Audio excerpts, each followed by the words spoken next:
This may be fun.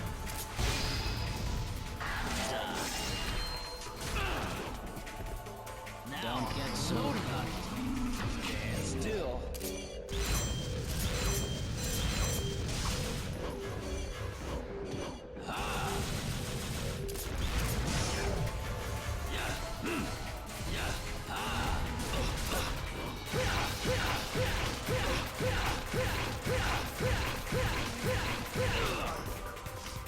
This may be fun.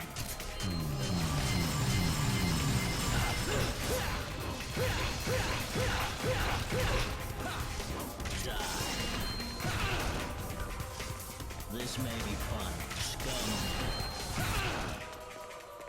This don't may get so cocky. Stand still.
What's up gamers, today we have Vergil 2 and he means business.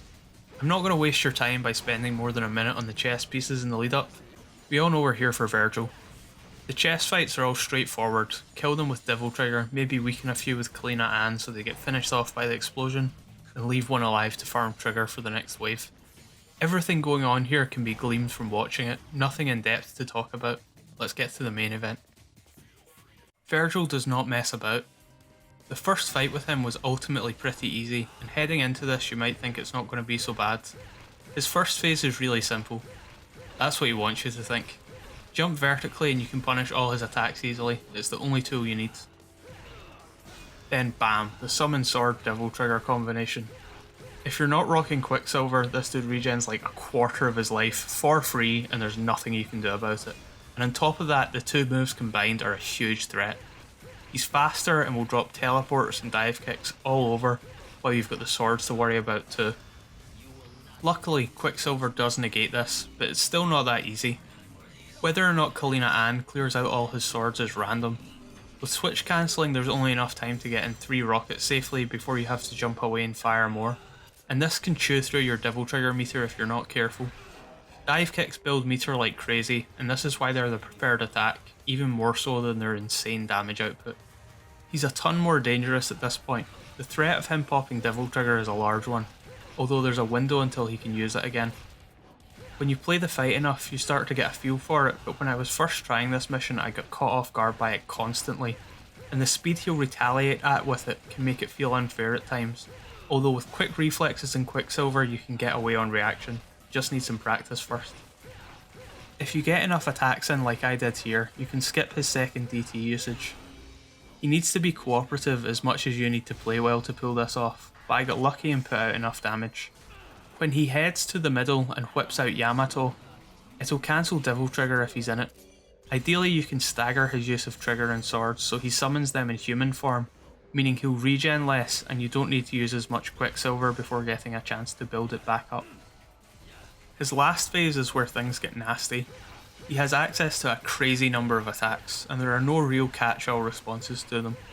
He can whip out Yamato lightning fast and has slashes that are far-reaching both horizontally and vertically. His dashes get insanely close to hitting me at the end here. I think I must have been frames away from getting hit. In my last set of attacks, I make a huge mistake and let him parry my final dive kick. There are things he can do after this that are 100% guaranteed hits, but I got crazy lucky that he opted for a nice and easy one to punish, and I finish him off with a rocket to the spine. Felt damn good finally putting this guy in the ground, by far the hardest fight of the run up till now. He is not to be messed with. My initial plan was to fight this guy with Royal Guard, but I really couldn't gather up the energy for it when you have to go through 5 minutes of chess pieces before getting to the action each time, and I was at this one for hours as is. Perhaps something to look forward to on mission 20? I suppose I did always want to be one of those cool insane guys who just brutalises Vergil 3 with Royal Guard.